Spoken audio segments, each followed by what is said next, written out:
अस्सलाम वालेकुम। Faisalabad programme news night के साथ मैं हूं आपका मेज़बान मोहम्मद बिलाल लुगर।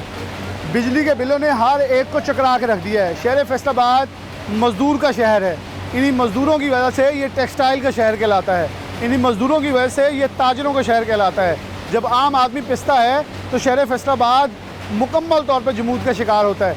शहर फैसलाबाद वो शहर है जहाँ से फेस्को, जो कि पूरे पाकिस्तान की सबसे ज़्यादा कमाओ और सबसे ज़्यादा रेवेन्यू जनरेट करती है और फिर सबसे ज़्यादा प्रॉफिट एबल अदारा जो है वो जाहिर करता है अपने आप को। इस शहर के अंदर बिल आ रहे हैं इतने ज़्यादा कि लोगों की इस वक्त सख्त जवाब दे गई है।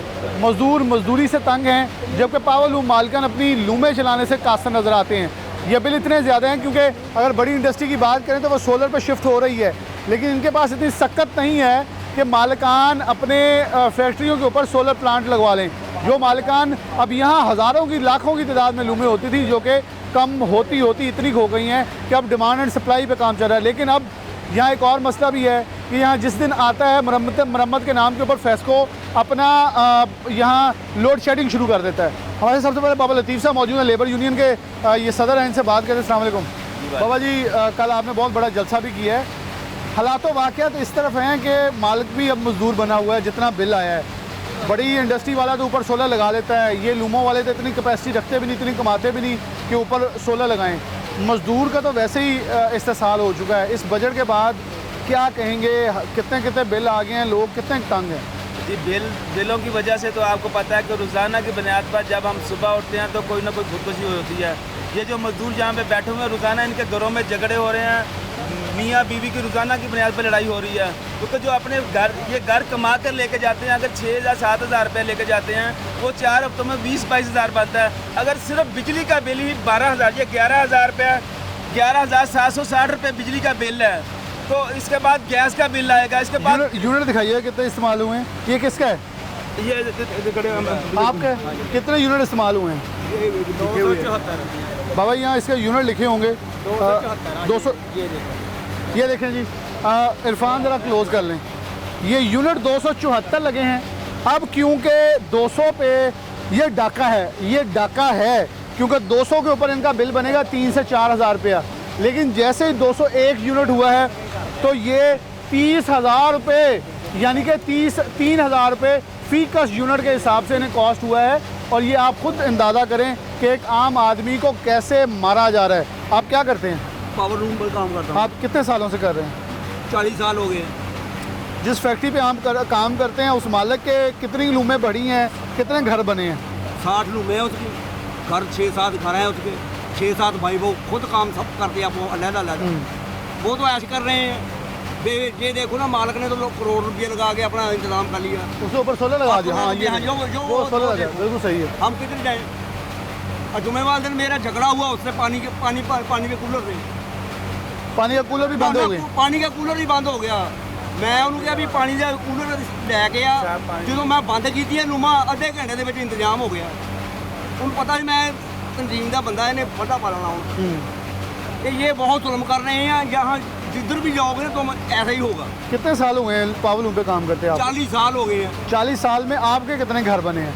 कोई भी नहीं है, वही घर है अपना है? अपना है तो अपना है। ये बच्चे वालद की विरासत है, अपना आपको नहीं बनाया ना? अपना कुछ नहीं बनाया है। 40 साल में लोगों को आपने जिस्म ढांपने के लिए मेरे जैसों को कपड़े दिए, लेकिन अपना जिस्म तन से अभी तभी नंगा है। तो ये बिल कैसे अदा कर रहे हैं? बिल देखो ना, बेटे हैं, बच्चे हैं, काम करते हैं, हम भी अभी काम कर रहे हैं। 63-64 साल की उम्र हो गई है। और सरकारी मुलाजमीन जो कि ऐश करते हैं वो 60 में रिटायर होकर पेंशन भी ले रहे हैं। हाँ जी, तो फिर इसका मतलब है जो मजदूर पूरे कौम का पेट पाल रहा है वो फिर गुनाह कर रहा है। बिल्कुल, हाँ बिल्कुल ऐसे ही मैंने मसला उठाया है उनसे, जो पेंशन लेते हैं, देती हैं, मौल भी लेते हैं।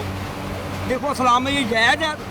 पेंशन तुम लेते हो, ये इस्लाम में जायज़ है? वो जवाब ही नहीं देते हैं कि हम भी तो उसे गवर्नमेंट की राय है ना। वो कहते होंगे आप भी भर्ती हो जाते हैं। आप भी भर्ती हो जाते हैं, लेकिन आम आदमी को भर्ती होने की भी इजाज़त नहीं है। हाँ जी, ऐसे ही है। बाबा जी क्या कहेंगे? बुजुर्ग हैं और 11,000 बिल ये मामूली नहीं। एक और आपके हाथ में पकड़ा हुआ बिल है 11,000 रुपये। 11,000? अच्छा, ये 261 है। ये 261 रुपये यूनिट का 11,007 है। अब ये 104, अल्लाह अकबर, ये देखें आप, सिर्फ इरफान ज़रा क्लोज कीजिएगा। सिर्फ 104 यूनिट का 11,184 बिल आया है। ये आप किसका है? दफ्तर गए हैं? दफ्तर गए हैं, वो कहते हैं कहते इतना ही आना था, वो आ गया है।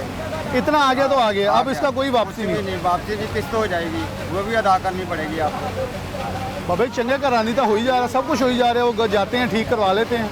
ये अभी खड़ा है, इसका बिल 18,000 आया है। 18,000 बिल आया है। मेरे भाई खुदकशियाँ जो कर रहे हैं लोग रोज़ाना की बुनियाद पर, कल हमने जलसा करके फैसला किया है कि अब मजदूर खुदकशियाँ नहीं करेंगे, मज़ाहमत करेंगे। मजदूर खुदकशियाँ नहीं करेंगे। अब खुदकशी करेगा तो जर्नैलों का बच्चा करेगा, अब खुदकशी करेगा तो सियासतदानों का बच्चा करेगा। हमें जो इन्होंने बनाया हुआ है, ये जो IMF का जो बजट पास किया गया 30 जून को, सब ने अपनी बंदर बांट की है और गरीब आदमी की जेब से निकाल कर सरमायादारों की जेब में जो डाला गया है, ये IMF का मजदूर दुश्मन, सनत दुश्मन, तालीम दुश्मन, सेहत दुश्मन बजट, इसको हम मुसरत करते हैं। और इसके लिए फैसलाबाद के मजदूरों ने कल हज़ारों मजदूरों का जलसा आम करके फैसला किया है कि अब जो मुहर्रम आ रहा है, मुहर्रम तो वो है जो हुसैनियत वालों का है। हम इस यजीदी हुक्मरानों के खिलाफ लड़ेंगे, मज़ाहमत करेंगे, बिल्कुल खुदकुशियाँ नहीं करेंगे। अब हम इनके साथ लड़ेंगे तो हमारे बच्चे घरों में भूखे बैठे हुए हैं, हम किताबें कहाँ से लेके दें? बिजली का बिल, अगर हमारी कुल आमदन 25 से 30 हज़ार रुपया है, उसमें से अगर 18,000 रुपया बिल आ गया और 6,000 रुपया गैस का बिल आ गया, गटर का बिल आ गया, हमने खाना कहाँ से है? ये मजदूरों की बहुत बुरी सूरत हाल है। इसके हुक्मरान, जो मौजूदा हुक्मरान जिम्मेदार हैं, और हमारी इस्टेब्लिशमेंट को भी चाहिए कि होश के नाखुन ले। ये इंकलाब पनपला रहा है, कीनिया की तरह लोग निकलने के बाद मजबूर हो चुके हैं। हमें तो और अब फैसलाबाद जो फेस्को है, वो पहले थोड़ा सा मोहसिन नकवी साहब ने थोड़ा सा नोटिस लिया था, ओवर बिलिंग कम हुई थी, लेकिन 1 महीना कम होने के बाद अब उन्होंने हमें डबल करके भेजा हुआ है। आपके सामने बिल पड़े हुए हैं। मैं मोहसिन नकवी वज़ीर दाखिला से अपील करता हूँ कि फेस्को का नोटिस लें, और फेस्को जो ओवर बिलिंग कर रही है और जो हमें ज़्यादा यूनिट डालकर भेजा जा रहा है, यानी कि 201 यूनिट होगा तो 8300 बिल, अगर 200 से कम होगा तो फिर आपका 3,000 बिल। लेकर ये तो 104 पे भी 11,000 है, 104 पे भी 11,000। ये नाइंसाफी को मजदूरों को नहीं पता। इन्होंने तो बेचारे नहीं आनी। 14 घंटे 12 घंटे आते हैं, क्या करें? फैक्ट्री में काम करते हैं, 1 घंटा घर से पहले निकलते हैं, 1 घंटा घर में बाहर जाते हैं, 14 घंटे मशक्कत करके। अच्छा, ये बिल किस तरह करेंगे? मजदूर बिल दे भी दे, मजदूर को क्या कन्वेंस मिल रही है आने जाने के लिए? क्या हेल्थ मिल रहा है? क्या सिक्योरिटी कार्ड मिल रहा है? क्या EOBI मिल रहा है? क्या सिक्योरिटी कार्ड? हमें सिर्फ एक मजदूरी मिलती है, उस मजदूरी के लिए भी हमें सड़कों में आना पड़ता है। मजदूर की कम अज कम उजरत जो 37,000 रुपये का ऐलान किया है, नहीं मिल रही, इसमें पावर लूम की 15% बढ़ेगी, लेकिन इनको कौन देगा? इन पर अमल दरामद कौन कराएगा? लेबर डिपार्टमेंट आएगा, वो अपना भत्ता लेके चले जाएगा, सोशल सिक्योरिटी वाले आएंगे, अपना भत्ता लेके जाएंगे। ये मजदूर को मिलेगा नहीं तो कुछ मजदूर को नहीं मिलेगा। मोहतरमा मरियम नवाज शरीफ साहब रोजाना टिकटॉक तो बनाती हैं, जो बड़े बड़े ऐलान कर दी कि 300 यूनिट फ्री देंगे। अब जो उसके चाचा और भतीजे ने जो हमारा बेड़ा गर्क कर दिया है मजदूरों का, जो मजदूरों का जीना मार कर दिया, ना, ये तो उसको आप लड़ेंगे। 104 वाले के तो 4 यूनिट ज्यादा हैं, इसको तो फ्री सोलर मिलना चाहिए था, लेकिन उन्होंने 11,000 दिया कि तुम 2 बार का बिल इकट्ठा करके एक प्लेट लो, अपनी प्लेट ला तो साड़ी जान छो। यही हालात हो गए। देखो जी, जाली हुकूमत जी बनी है, ਅਸੀਂ ਚਾਹ ਰਹੇ ਹਾਂ ਕਿ ਇਸ ਹਕੂਮਤ ਨੇ ਨਹੀਂ ਚੱਲਣਾ। ਇਹਨਾਂ ਨੇ ਬਿਲਕੁਲ ਮਜ਼ਦੂਰਾਂ ਦਾ, ਕਿਸਾਨਾਂ ਦਾ ਪਹਿਲਾਂ ਬੁਰਾ ਹਾਲ ਕੀਤਾ, ਹੁਣ ਨਵਾਂ ਕੰਮ ਕੀ ਕਰਨ ਜਾ ਰਹੇ ਹਨ? ਪਹਿਲਾਂ ਹੱਥ ਕੇ ਇਸ ਬਿੱਲ ਬਣਾ ਕੇ ਸਾਫੀਆਂ ਨੂੰ ਬਣਨ ਦੀ ਕੋਸ਼ਿਸ਼ ਕੀਤੀ ਗਈ, ਹੁਣ 25 ਲੇਬਰ ਕਵਾਨੀਨ ਨੂੰ ਜ਼ਮ ਕਰਕੇ ਲੇਬਰ ਕੋਡ ਡਰਾਫਟ ਲੈ ਕੇ ਆ ਰਿਹਾ ਜਾ ਰਿਹਾ ਹੈ, ਯਾਨੀ ਕਿ तमाम ਮਜ਼ਦੂਰਾਂ ਨੂੰ ਠੇਕੇਦਾਰਾਂ ਦੇ ਹਵਾਲੇ ਕਰ ਦਿੱਤਾ ਜਾਏਗਾ, ਠੇਕੇਦਾਰਾਂ ਦੇ ਹਵਾਲੇ। ਔਰ ਮਜ਼ਦੂਰਾਂ ਨੂੰ ਠੇਕੇਦਾਰਾਂ ਦੇ ਹਵਾਲੇ ਕਰਨ ਦੇ ਬਾਅਦ ਉਹਨਾਂ ਦੀ ਪੇਸ਼ਗੀ ਨੂੰ ਜਿਹੜਾ ਕਿ ਕਾਨੂੰਨੀ ਕਰਾ ਦਿੱਤਾ ਜਾਏਗਾ, ਔਰ ਠੇਕੇਦਾਰਾਂ ਨੂੰ ਕਾਨੂੰਨੀ ਹਸੀਅਤ ਦਿੱਤੀ ਜਾਏਗੀ। ਇਹ ਕਾਨੂੰਨ ਲੈ ਕੇ ਆਇਆ ਜਾ ਰਿਹਾ, ਜਿਹਦਾ ਨਾਮ ਰੱਖਿਆ पंजाब लेबर कोड ड्राफ्ट 2024, ਜਿਹਨੂੰ ਰਾਤੀ ਵੀ ਮਜ਼ਦੂਰਾਂ ਨੇ ਮੁਸਤਰਦ ਕੀਤਾ, ਔਰ ਫੈਸਲਾਬਾਦ ਦੇ ਮਜ਼ਦੂਰ ਸਭ ਤੋਂ ਜ਼ਿਆਦਾ ਮਜ਼ਾਮਤ ਕਰਨਗੇ ਅਗਰ ਇਹ ਕਾਲਾ ਕਾਨੂੰਨ ਲੈ ਕੇ ਆਂਦਾ। ਸਹਾਫੀਆਂ ਨਾਲ ਤਾਂ ਜ਼ਿਆਦਤੀ ਹੋਈ, ਅਸੀਂ ਉਹਦੀ ਵੀ ਮਜ਼ਾਮਤ ਕਰਦੇ ਹਾਂ। ਹੁਣ ਮਜ਼ਦੂਰਾਂ ਵਾਸਤੇ ਕਾਲਾ ਕਾਨੂੰਨ ਸਿਰਫ ਔਰ ਸਿਰਫ IMF ਨੂੰ ਖੁਸ਼ ਕਰਨ ਲਈ, ਔਰ ਸਾਡੇ ਜਿਹੜੇ ਅਦਾਰੇ ਨੇ ਉਹ ਆਉਣ ਵਾਲੇ ਦਿਨਾਂ 'ਚ ਔਨੇ ਪੌਣੇ ਦਮ PIA ਨੂੰ ਵੇਚਤਾ ਜਾਏਗਾ, ਰੇਲਵੇ ਨੂੰ ਵੇਚਣ ਲੱਗੇ ਨੇ, ਔਰ ਜਿਹੜੀਆਂ ਵਾਪਤਾ ਦੀਆਂ ਕੰਪਨੀਆਂ ਨੇ ਉਹਨਾਂ ਨੂੰ ਵੇਚਣ ਦੀ ਕੋਸ਼ਿਸ਼ ਕੀਤੀ ਜਾ ਰਹੀ ਹੈ, ਔਰ ਪੂਰਾ ਮੁਲਕ ਇਹਨਾਂ ਨੇ ਦਾਅ ਤੇ ਲਗਾ ਦਿੱਤਾ। ਔਰ ਹੁਣ ਮਜ਼ਦੂਰਾਂ ਨੇ ਫੈਸਲਾ ਕਰ ਲਿਆ ਕਿ ਇਨਸ਼ਾਅੱਲਾ ਮੁਹर्रम ਦੇ ਦਿਨਾਂ 'ਚ ਅਸੀਂ ਭਰਪੂਰ मोबिलाइजेशन करेंगे, और 10 मुहर्रम तो बाद फैसलाबाद से बड़ी तहरीक का आगाज़ होएगा। 10 मुहर्रम से बड़ी तहरीक के ऐलान जो है बाबा लतीफ़ ने कर दिया। अस्सलाम वालेकुम, क्या करते हैं आप? मजदूरी करता कितने सालों से कर रहे हैं? तकरीबन कोई 30-35 साल से। कुछ बने हैं हाले तक? कुछ भी नहीं, क्या बना, बस खाना है। बिल कितना आया? ਬਿੱਲ 17,694 ਯੂਨਿਟ ਕਿੰਨੇ? ਯੂਨਿਟ ਆ ਗਿਆ 300 ਤੇ ਪਤਾ ਨਹੀਂ 40 ਆ ਕੋਈ ਇੰਨੇ ਸਹੀ ਬਿੱਲ ਆਇਆ ਜਾਂ? ਨਹੀਂ ਜ਼ਿਆਦਾ ਆਇਆ। ਇਹ ਜਦੋਂ ਯਾਨੀ ਕਿ ਇੰਨੇ ਅਰਸੇ ਦੇ ਵਿੱਚ ਨਾ ਮੀਟਰ ਮੇਰੇ ਨਾਂ ਦੇ ਹੀ ਆ ਪਹਿਲੀ ਦਫਾ ਬਿੱਲ ਆਇਆ। ਪਿਛਲੇ 2 ਬਿੱਲ ਭਰਾਏ ਆ, ਇੱਕ 11,000 ਭਰਾਇਆ, ਇੱਕ 12,000 ਭਰਾਇਆ, ਲੇਕਿਨ ਈਦ ਦੇ ਦੌਰਾਨ ਦੇ ਵਿੱਚ ਆ ਕੇ ਹੁਣ ਬਿੱਲ ਜ਼ਿਆਦਾ ਆਇਆ। ਏਸੀ ਲਵਾਇਆ ਘਰ? ਕੁਛ ਨਾ ਏਸੀ ਨਾ ਕੋਈ ਐਸੀ ਕੂਲਰ, ਕੋਈ ਚੀਜ਼। ਪੰਖਾ? 2 ਪੰਖੇ ਆ ਤੇ ਦੂਸਰੇ 2 ਟੇਬਲ ਪੰਖੇ ਆ ਤੇ ਫ੍ਰਿਜ ਆ। ਤਾਂ 5 ਚੀਜ਼ਾਂ ਦਾ ਇੰਨਾ ਬਿੱਲ ਆ ਗਿਆ। ਕੱਪੜੇ ਹੱਥ ਨਾਲ ਧੋਣੇ? ਕੱਪੜੇ ਹੱਥ ਨਾਲ। ਕੀ ਕਹੋਗੇ ਗਵਰਨਮੈਂਟ ਨੂੰ? ਬਾਬਾ ਜੀ ਨੇ ਵੀ ਅਨਾਉਂਸ ਕੀਤਾ ਕਿ ਅਸੀਂ ਤਾਂ ਹੁਣ ਤਹਿਰੀਕ ਹੀ ਹੈ, ਇhtਜਾਜ ਹੀ, ਔਰ ਸਾਡੇ ਕੋਈ ਹੱਲ ਨਹੀਂ, ਸੁਣਦਾ ਕੋਈ ਨਹੀਂ। ਇਜਾਜ਼ਤ ਐਸਾ ਹੋਣਾ ਚਾਹੀਦਾ ਵਾ ਕਿ ਲੁਮਾ ਬੰਦ ਕਰਕੇ ਨਾ ਆਵਾਮ ਬਾਹਰ ਆ ਜਾਵੇ, ਜਿਹੜੇ ਸਰਕਾਰੀ ਮਹਿਕਮੇ ਉਹਨਾਂ ਨੂੰ ਅੱਗ ਲਾ ਦਿੱਤੀ ਜਾਵੇ, ਬਸ ਆਹ ਹੀ ਹੱਲ। ਅੱਗ ਨਾ ਵੀ ਲਾਉਣ ਦੇ ਸਾਹਮਣੇ ਮੈਂ ਕਿਹਾ ਬਹਿ ਕੇ ਕਿਹੜੀ ਆਪਣਾ ਹੱਕ ਲੈਣਾ ਚਾਹੀਦਾ। ਹੱਕ ਲੈਣਾ ਚਾਹੀਦਾ, ਆਵਾਮ ਬਾਹਰ ਆਊਗੀ ਤਾਂ ਫਿਰ ਹੋਣਾ ਵਾ। ਉਦਾਂ ਕੁਝ ਆਵਾਮ ਵੀ ਨਹੀਂ ਨਹੀਂ ਨਿਕਲਦੀ ਉਹ ਪਈ। ਧੱਕੇਸ਼ਾਹੀ ਕਰਨ ਡਏ ਆ, ਹਕੂਮਤ ਪਹਿਲੇ ਵੀ ਧੱਕੇਸ਼ਾਹੀ ਨਾਲ ਬਣੀ ਆ, ਜਾਸਤੀ ਕਰਨ ਡਏ ਆ ਗਰੀਬਾਂ ਦੇ ਨਾਲ, ਮਜ਼ਦੂਰਾਂ ਨਾਲ। ਅਸਲਾਮ ਵਾਲੇਕੁਮ। ਕਿੰਨੇ ਸਾਲ ਹੋ ਗਏ ਕੰਮ ਕਰ ਰਹੇ?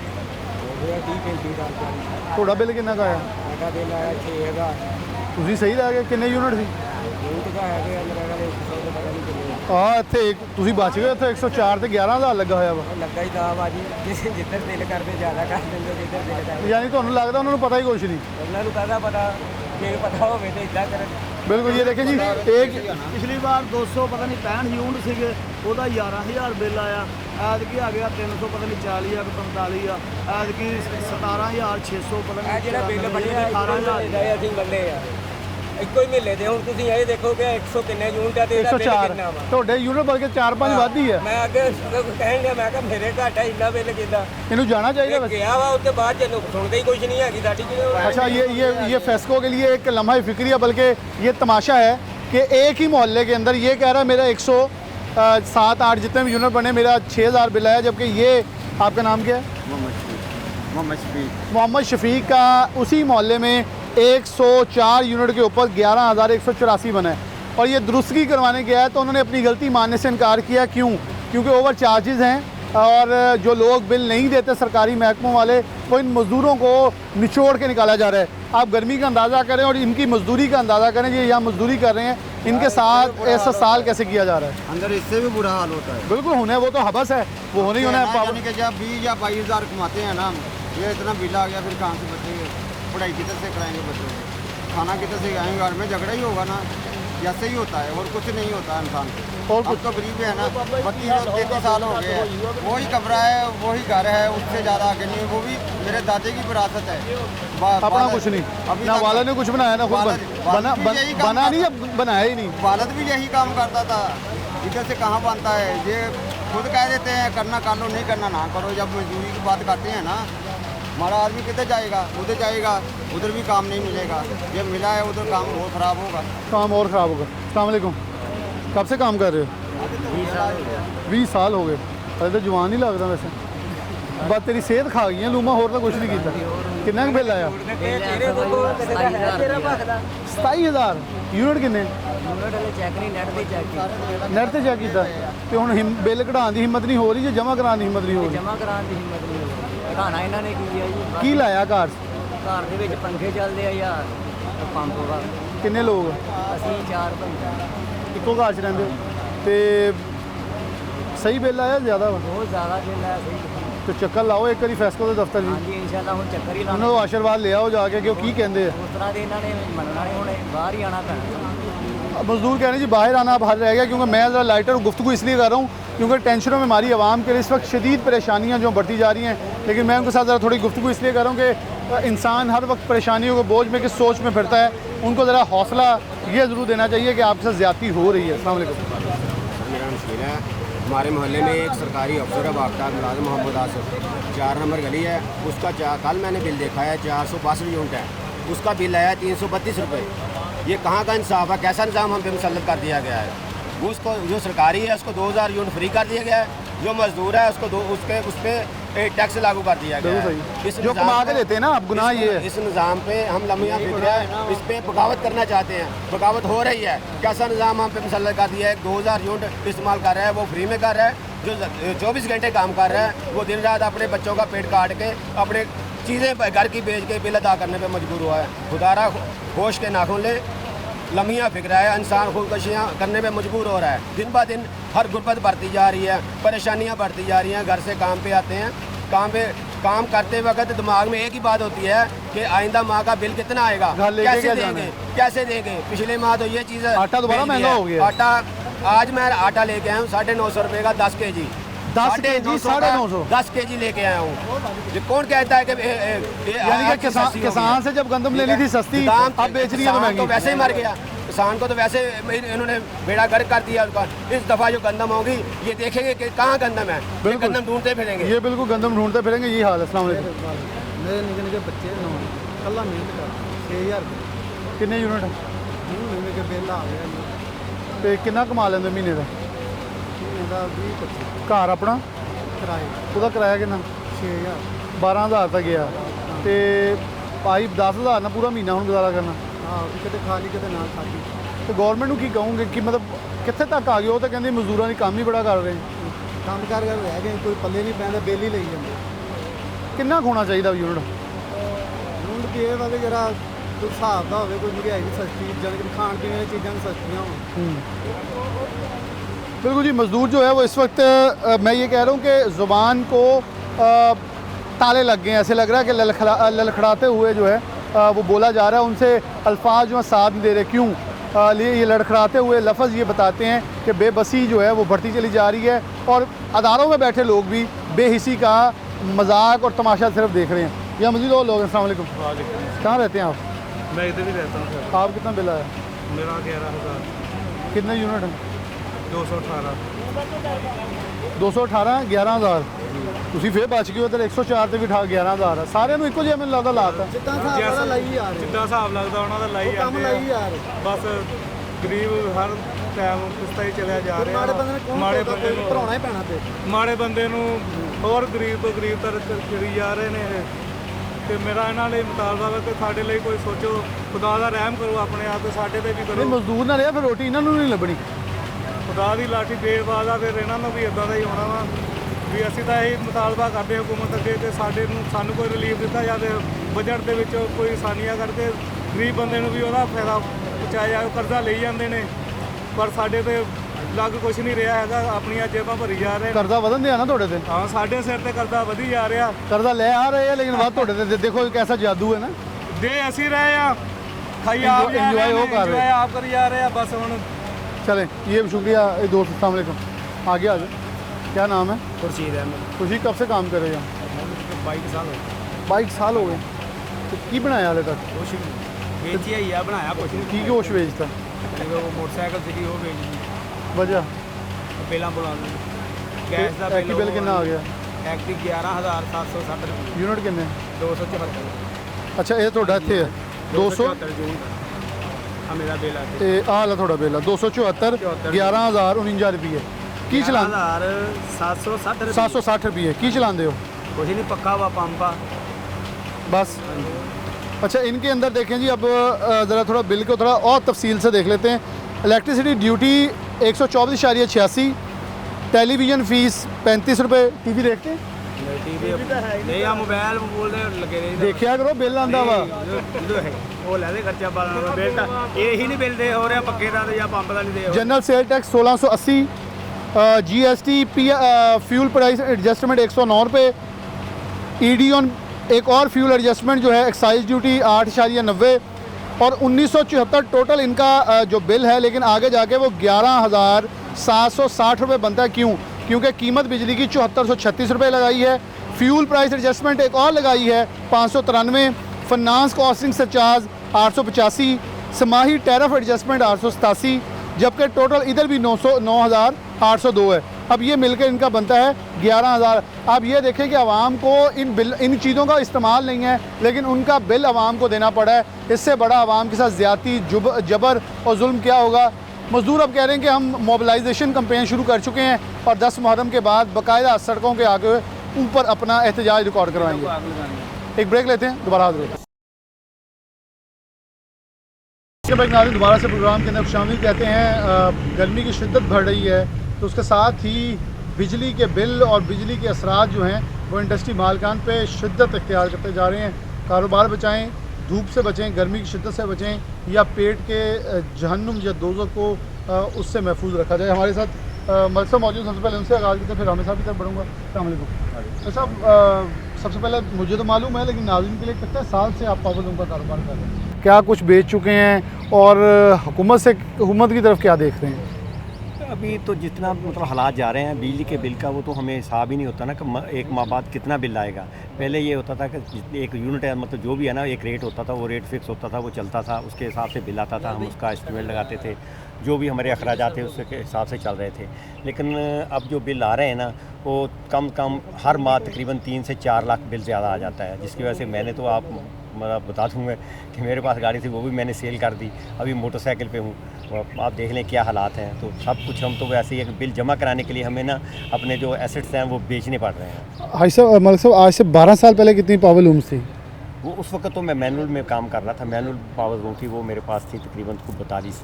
लेकिन अब मैं वो शटलेस पे गया हूँ, लेकिन वो भी हमारे हिसाब से तो वो नहीं, बहुत नुकसान में जा रहे हैं। हम हर माह में तकरीबन ना कोई 2-3 लाख 4 लाख मतलब बिल में डालना पड़ता है, जिस मैंने पहले ही बताया आपको कि कोई ना कोई चीज़ वो सेल करके ना हम वो बिल में डालते हैं ताकि हमारा बिल पूरा हो जाए। अच्छा, 100 यूनिट वालों को दी जा रही है, बिल्कुल इंडस्ट्री के ऊपर बहुत सारे टैक्सेस बढ़ाए गए, बिजली 35 रुपये की गई, नोटिफिकेशन नहीं आया, एक्सपोर्टरों की भी उम्मीदें दम तोड़ गई। क्या सोलर के लिए कोई उम्मीद रखते हैं गवर्नमेंट दे दे तो ये पावर लूम सेक्टर बच सकता है? बिल्कुल उम्मीद रखते हैं जी। सोलर अगर गवर्नमेंट अपने वो जिस तरह बैंक की तरफ से हमें लगा के दे, उसमें वो इंटरेस्ट वगैरह ना हो, वो जितनी उसकी कीमत है उसी हिसाब से हमें दे, हम उसकी किस्तों के हिसाब से हम उसका मतलब वो किस्त मंथली देते रहें, वो उसके हिसाब हम सही चल सकते हैं। सोलर के एक तो बिजली का रेट हमारे जितना भी बिल आएगा ना वो कम आएगा। ग्रीन मीटर लगा लें, जो डायरेक्ट करते हैं ना, डायरेक्ट के हिसाब से भी मतलब दिन में चलते हैं, वो दिन में जब गर्मियों में तो चलता रहेगा, लेकिन सर्दियों में वो बिल्कुल नहीं चलेगा, वो नुकसान होगा। बहुत शुक्रिया। वहीद खालिक रामे साहब मौजूद हैं। रामे साहब, मैंने बहुत सारे टेक्निकल क्वेश्चन मलिक साहब से किए, उन्होंने जवाब दिए। अब मैं आवाम की आसानी के लिए कि सोलर इनको देने से आसान होगा क्या? कपड़े की कॉस्टिंग कम होगी, आम आदमी को सस्ता कपड़ा मिलेगा, किसान को सस्ता कपड़ा मिलेगा।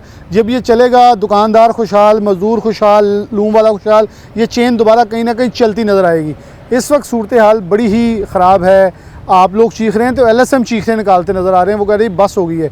कपास ख़रीदारी बाइकआउट कर दी है जिनिंग मिल्स ने, उसके बाद गला मंडियों ने, यानी कि स्पिनिंग बंद हो गई, गला मंडी बंद। तो ये तो शॉर्टेज हो जाएगी कपास की, धागे की, रुई की, और फिर इसका असरात तो सीधे से पावर लूम पे आ जाने हैं। लेकिन डॉक्टर साहब, अगर आप हालात को चुके, आप भी मेरी तरह इकॉनमी के तालिब इल्म हैं, तो अब देखिए कि हमारी इकॉनमी क्यों तबाह हो रही है कि जो हमारे ऐवानों के अंदर बैठे हैं, जो अल्लाह के 99 नामों के नीचे लेजिस्लेशन कर रहे हैं, वो कुछ भी नहीं कर रहे। वो सिर्फ अपनी कुर्सी की लड़ाई कर रहे हैं, और वो दिहाड़ी के हिसाब से अपने दिहाड़ी लगाने के लिए वहाँ पे आए हैं। चाहे वो किसी भी जमात के साथ उनका ताल्लुक़ है, वो मेल मिलाप ऐसा है कि सारों के सारे काम हो रहे हैं। काम अगर नहीं हो रहा तो पाकिस्तान के गरीब आवाम का, आपका, मेरा, हमारे सारे दोस्त बाप जिन्होंने करोड़ों रुपए की नहीं, सैकड़ों अरबों रुपए की इन्वेस्टमेंट जहाँ के ऊपर की है, उनका हो रहा है। तो अगर तो हुकूमत को हमने तो कहा जी शायद LSM को 10 रुपये जो बिजली सस्ती की है पर यूनिट, उससे उनको फ़ायदा होगा।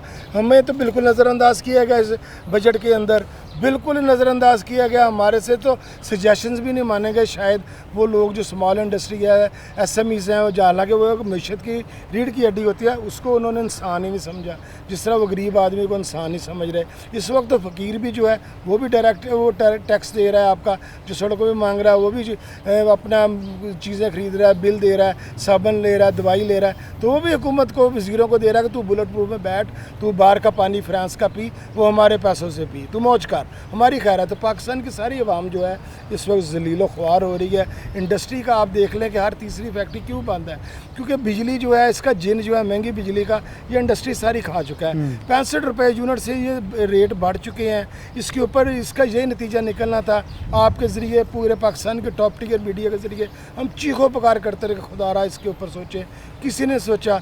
आज देख लें कि यार फैक्ट्री बंद है, मज़दूर का क्या कसूर है?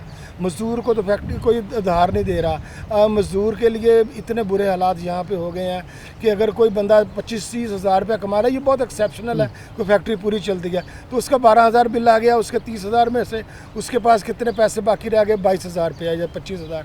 25,000 में वो बच्चों को रोटी कहाँ से खिलाएगा, मकान का किराया कहाँ से देगा, वो किस तरह गुजारा करेगा, ये किसी को कोई पता नहीं है।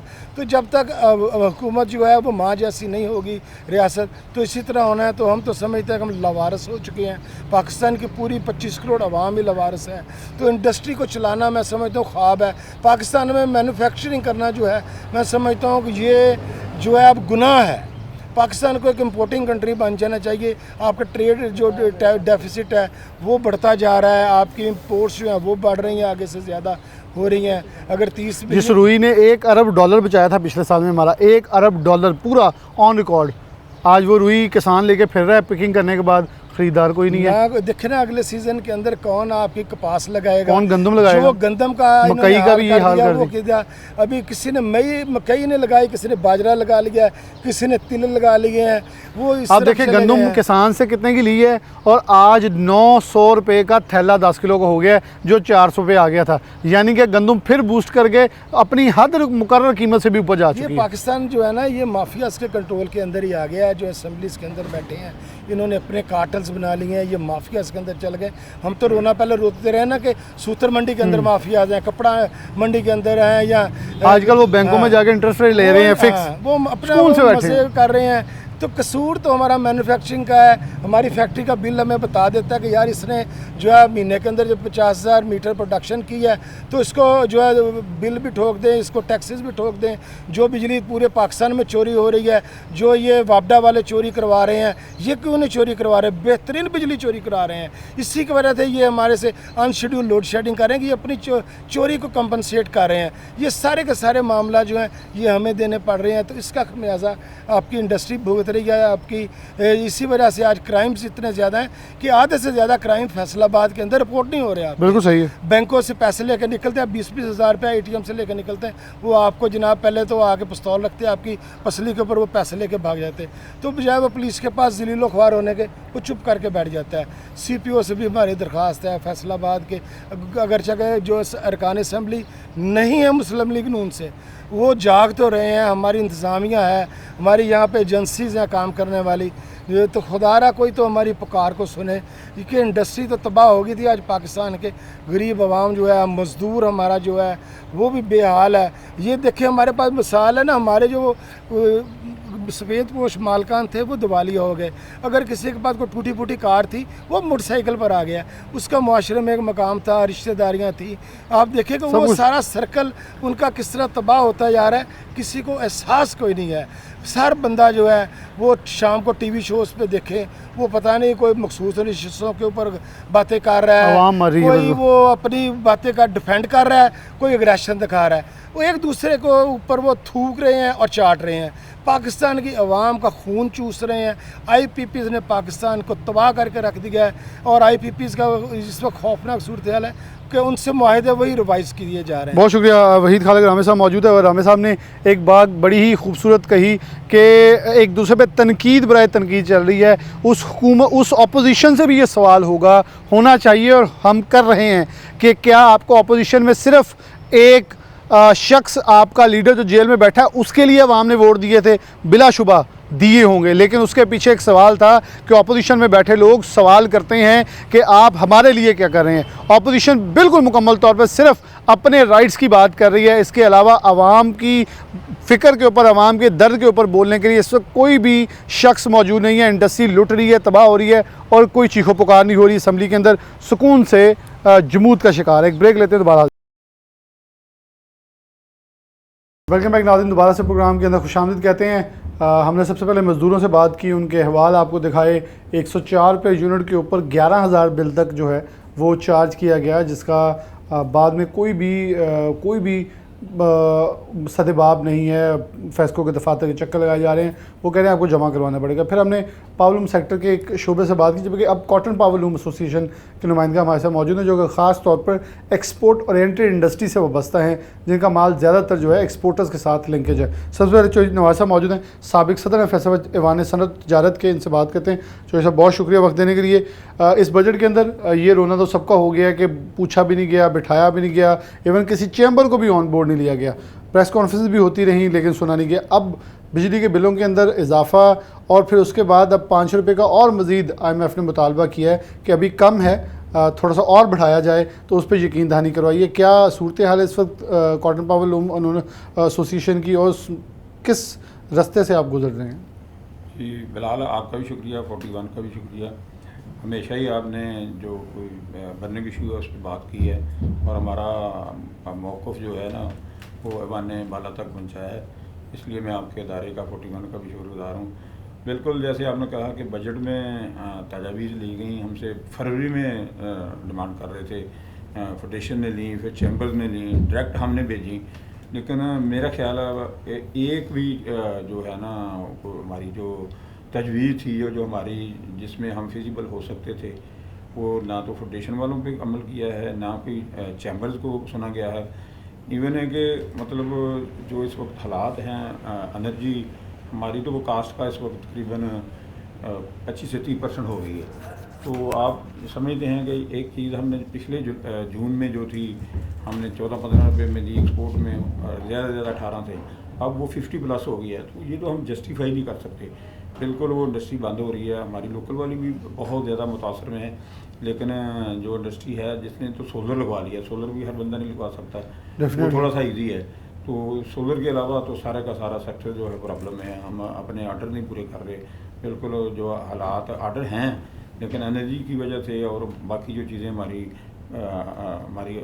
बाकी रॉ मटीरियल है वो महंगे हो गए हैं, उस वजह से सारा काम जो है चौपड़ हो रहा है। इसी तरह रहा अगले 2-3 महीने में। मैं समझता हूँ कि जो अभी 25% बंद हुई है, ये 50% तक बंद हो जाएगी। जो सर जो सोलर लगवाया है वो तो एक शख्स ने अपनी मदद आपके तहत, या तो हुकूमत ने कोई सब्सिडी दी हो, कुछ नहीं दी है, अपनी मदद आपके तहत की है।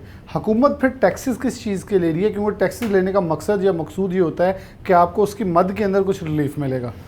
रिलीफ बिल्कुल आप ठीक कह रहे हैं। हमारे जो हमने जो तजावीज़ भी थी, जो हमारा मुतालबा था, उसमें मेन 2 ही थे कि एनर्जी सस्ती की जाए। अगर आपको कोई मजबूरी है, एनर्जी नहीं सस्ती की जाते कि कर सकते, तो हमें सब्सिडाइज रेट पे सोलर लगवाने के लिए हमारा मुतालबा जो मेन 2 हमने मुतालबे किए थे ना, एनर्जी सस्ती, दैन अगर एनर्जी आप नहीं सस्ती कर सकते तो हमें कम से कम सोलर की सहूलत गवर्नमेंट लेवल पे दी जाए। लेकिन उस पर भी नहीं सुना गया, उसको भी नहीं सुना गया। अभी एक स्टेट बैंक की स्कीम है वो SME के लिए, उसमें हम कोशिश कर रहे हैं। अभी एसोसिएशन लेवल पे हम इब्तदाई तौर पे 10 एप्लीकेशनें दे रहे हैं जो हमें 6% पे मिलेगी, वो उस पर हम कोशिश कर रहे हैं। लेकिन उसमें गवर्नमेंट का कोई नहीं, वो ऑलरेडी SME सेक्टर के लिए रखा हुआ है और वो हमें दिया भी नहीं जा रहा। वो हमारे SME सेक्टर को दिया भी नहीं जा रहा, वो भी बड़े बड़े लोग ले रहे हैं। लेकिन अभी हमने एक अदारा डाला है बीच में, वो कोशिश करके उन्होंने हमसे 10 एप्लीकेशन मांगी हैं, तो अगर वो 10 प्रोसेस होगी तो शायद 100 और हो जाएगी। चलें जी, हम आगे बढ़ते हैं। पावरलूम मालकान और मौजूद हैं। अस्सलाम वालेकुम। कितने साल से कारोबार कर रहे हैं? हम 1964 के कर रहे हैं। 1964 से, यानी कि नस्ल दर नस्ल चल रहा है। कितनी फैक्ट्री लगाई थी और अब इस वक्त किस गुंजाइश में मौजूद है? पहले हमारे पास 3 शेड चल रहे थे, अब 1 शेड चल रहा है। वो भी इंडस्ट्री की जो बिजली की वजह से, बिजली का इतना रेट ज़्यादा हो गया कि हम अफोर्ड ही नहीं कर सकते। अगर 1 साल पहले के बिल की बात करो, आज के कितना का आ गया? जब नवाज शरीफ 18 की हुकूमत थी ना, उस टाइम हमें रिलीफ भी मिलता था और सब्सिडी भी मिलती थी। अब रिलीफ भी नहीं मिल रहा, कुछ भी नहीं मिल रहा। बिजली का बिल जो पर यूनिट है वो 66 रुपये से लेकर 77 रुपये पर यूनिट आ रहा है। अगर हमें रिलीफ दिया जाए, चलो हमारा काम चल जाए, लेबर भी इसके काम पे वो भी रोटी कमाए अपनी, ऐसा धंधा ये मुश्किल चल जाएगा। क्या आप भी सोलर पे शिफ्ट हो रहे हैं? अभी हम सोलर पे शिफ्ट हो रहे हैं। देखो नहीं, सोलर पे भी हमने तो अपनी जेब से है ना, अपनी जेब से लगाया है। जो वो 1 करोड़ हमें इस कारोबार पे लगाया, वो डबल होता है, मुल्क को फायदा, दूर को भी फायदा होता है, हमें भी फायदा होता है। सोलर तो चलो दिन को चल जाएगा, जब रात को चलना है उस टाइम के जो बिल आपके जो देखो ना 77 रुपये, आप हर माह रेट बढ़ाते जा देते बढ़ाए जा रहे हैं, वो कितना के अफोर्ड करेंगे फिर? अभी 5 रुपये और आप 5 रुपये और इजाफा कर रहे हैं। देखो हम तो देखो 3-4 लाख रुपया कम, जब रेट बढ़ जाएगा वो 4-5 रुपया लाख और बढ़ जाएगा, वो हमें तो कोई फ़ायदा नहीं इसका। इन्होंने एक बड़ी खूबसूरत बात की कि अगर वही 1 करोड़ जो ये सोलर में इन्वेस्ट कर रहे हैं वो इंडस्ट्री में करते हैं, तो जहाँ 3 यूनिट में से एक चल रहा है, एक और चल जाता, तीसरा चल जाता, फिर नया यूनिट भी लग सकता था। लेकिन अफसोसनाक सूरत हाल ये है कि गवर्नमेंट उन यूनिट्स को चलवाने की बजाय इनको सोलर को भी शिफ्ट करें, यानी कि जो बिजली IPP से हम ख़रीद रहे हैं वो उसकी खपत जब ये कम कर देंगे उसका बिल फिर उन पे पड़ेगा जो सोलर इस्तेमाल नहीं कर रहे। इसका यानी कि मज़दूर का ऐसा साल कम नहीं हो रहा, मज़ीद इजाफा हो रहा है। अस्सलाम वालेकुम। वालेकुम। आप भी प्रॉब्लम से बसते हैं, कितने सालों से बसते हैं? मुझे 25 साल हो गए। तो कितना बना लिया तो कितना देता? 25 साल में काफ़ी माशाल्लाह किया। जब कि ये 2 साल से हुकूमत आई है, हमारा तकरीबन 60 डाउन हो गया काम। 60% डाउन हो गया। 60% तो डाउन हो गया। अब मंडियों में क्या हाल है? अभी तो कपास के ऊपर नया पंडोरा बॉक्स खुल गया है। कपास लेने से मंडियों ने भी इनकार कर दिया, जिनिंग मिलों ने इनकार कर दिया, स्पिनिंग धागा नहीं बनाएगी, मंडी में नहीं आएगा, तो कपड़ा कैसे बनाएंगे आप लोग फिर नया? अब सोलर तो ये लगा बैठे हैं लेकिन चलानी कहाँ से, धागा ही नहीं होगा।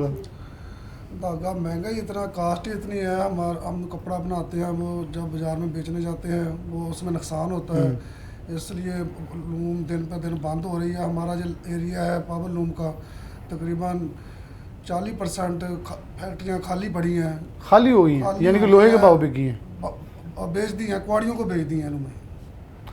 ये वाले तो वो बिल्कुल कंप्रोमाइज़ नहीं किसी से भी करते। उन्होंने ऐसा किया हुआ है कि अब जो होता है ना मसला आपका सट्टाबाजी वाला सा, जो लूम वाले को मार दिया है उसने। वो सट्टाबाजी उसी वक्त होती है जब शार्टेज हो, जब शार्टेज होती है। और मेरे ख्याल में बहुत, अब तो कुछ महीनों से ये सुनने को मिला था कि वहाँ से जो इन्वेस्टर था जो सट्टेबाजी करता था वो निकल के बैंकों में चले गया, फिक्स इंटरेस्ट पे सट्टेबाजी रुकी हुई थी। लेकिन अब जैसे धागा शॉर्ट होगा तो मेरे ख्याल में फिर ये काम शुरू हो जाएगा। कोई चीज़ भी शार्ट हो, जो एक कार्टेल होता है, सट्टेबाज होते हैं, वो फ़ौरन उसमें आ जाते हैं, आपकी प्याज में आ जाते हैं, आलू में आ जाते हैं, उनको तो नफे से होता है। बिल्कुल डेफिनेटली, कोई ना धागे से, वो पैसा उठा के फेरे होते, जहाँ कोई लूट रहा है वो फेंक देते हैं। वो आप जो गोल्ड बार में आता है गोल्ड पे आ जाते हैं। अभी देखें गंदम का, भी देखें कि 400 का थैला बिक रहा था, आज 900 का हो गया है। यानी कि जिस दिन किसान से लेनी थी उस दिन 250 की थी, लेकिन आज किसान से निकल के बाहर चल गई है तो 4-5 हज़ार से महंगी होगी। जी बिल्कुल ऐसे ही धागा, जिस चीज़ में शार्टेज होगी तो उसमें तो ये प्रॉफिट टेकिंग वाले लोग आ जाएंगे। 200 मौजूद हैं। अस्सलाम वालेकुम। अच्छा, आप नौजवान हैं, आप इस कारोबार से हैं, तो नौजवानों को तो हौसला अफजाई करनी चाहिए। हम रोज़ की खबर सुनते हैं 1 लाख बंदा, 1 लाख नौजवान हर महीने पाकिस्तान छोड़ के जा रहा है, तो यहाँ हम फिर कन्विंस कैसे करेंगे सबको? बात ये ना कि नौजवानों की हौसला अफजाई हुकूमत को करनी चाहिए ना। बिल्कुल, हुकूमत ये काम करती नहीं है। अब कपड़ा हम बनाते हैं, उसका जो हमें जो रेट है ना हम बनाते हैं, उससे कॉस्ट ज़्यादा चली जाती है। कॉस्ट ज़्यादा क्यों जाती है कि बिजली महंगी आती है, बिजली हर दफ़ा महंगी कर देते हैं, पुराने टैक्स लगाई जाते हैं, वो FBA के मद में ले देते हैं, कभी किसी चीज़ के मद में ले लेते हैं, तो बंदा करेंगे। अब सोलर पे आते हैं, सोलर में रिलीफ नहीं हमें दे रहे, किसी चीज़ में तो हमें रिलीफ देना। इंडस्ट्री अगर इंडस्ट्री चलेगी तो तभी तो मजदूर को काम करेगा, इंडस्ट्री होगी तो काम करेगा, अपने घर कमा के लेके जाएगा। ना वो कमाने का जरिया छोड़ रहे हैं, ना लूमों वालों को छोड़ रहे हैं, ना मजदूरों को छोड़ रहे हैं। अच्छा, फिर दूसरी तरफ हमें ये सुनने को मिलता है कि दुबई लीक्स आ गया। कल को जब आपका कारोबार नहीं चलेगा, अब यहाँ बहुत सारे दोस्त हैं जो पाकिस्तान से दुबई शिफ्ट हो रहे हैं, तो फिर जिसको नहीं कुछ मिलेगा वो यही करेगा ना, फैक्ट्रियाँ बेचो, 1 करोड़ रुपया लगा के सोलर यहाँ लगाना है, उसकी वजह मैं दुबई में कारोबार शुरू कर लेता हूँ, यहाँ कुछ वहाँ ले लेता हूँ, फिर कहेंगे पैसा शिफ्ट हो रहा है, लोग भी यहाँ से पैसा लेके जा रहे हैं, मौका तो खुद दे रहे हैं। यही तो बात है, पैसा शिफ्ट भी क्या करे। अगर कोई एक बात मैं मोटी सी मिसाल देता हूँ, अगर कोई बैंक में बंदा ट्रांजैक्शन भी ज़्यादा कर लेता है, उसके पीछे भी पड़ जाता है, बंदा लीगल काम भी नहीं कर सकता, क्या करें, अपने पैसे भी लेना हमें। वो कहते हैं बैंक जाएं ताकि हम आपको पकड़ें, फिर हाँ बैंक जाएं आपको पकड़ें। तो इसीलिए लोग मतलब छोड़ के जितने भी कारोबारी ज़रात हैं जो अपर लेवल पे हैं वो सब छोड़ के बाहर के मुल्क जा रहे हैं कि जब उनको रिलीफ तो मिलता है, जान की हिफाजत तो है, माल की हिफाजत तो है, अगर टैक्स देते हैं तो लगाते भी तो हैं। बिल्कुल जी, ठीक है। अब हमें टैक्स ही देते हैं, लगाना क्या है। एक मिसाल है, गली का कोई छोटा सा हमारा काम है, सीवरेज का काम बंद हो जाए ना, ठीक है, वो बिजली का सीवरेज का ले जाना, वो काम भी हमें खुद कराना पड़ता है। अच्छा, यही पॉइंट है जो मैं पहले प्रोग्राम में डिस्कस किया था चोई साहब के साथ भी, कि जब हम बोल रहे हैं, हम कह रहे हैं, तो उसके अंदर एक सबसे इम्पॉर्टेंट चीज़ ये है कि जब कोई भी टैक्स देने से इनकारी नहीं है। सबसे पहले आप फैसला कर ले हुकूमत के डायरेक्ट टैक्स लेना या इनडायरेक्ट। जब इनडायरेक्ट टैक्सेस की भरमार थी तो हम कहते थे सबको रजिस्टर होना है, अब सब टैक्स देने के लिए तैयार हैं डायरेक्ट टैक्स, तो फिर इनडायरेक्ट टैक्सेस का इख्तिताम होना चाहिए ताकि पाकिस्तान फ्रूटफुली आगे बढ़ सके।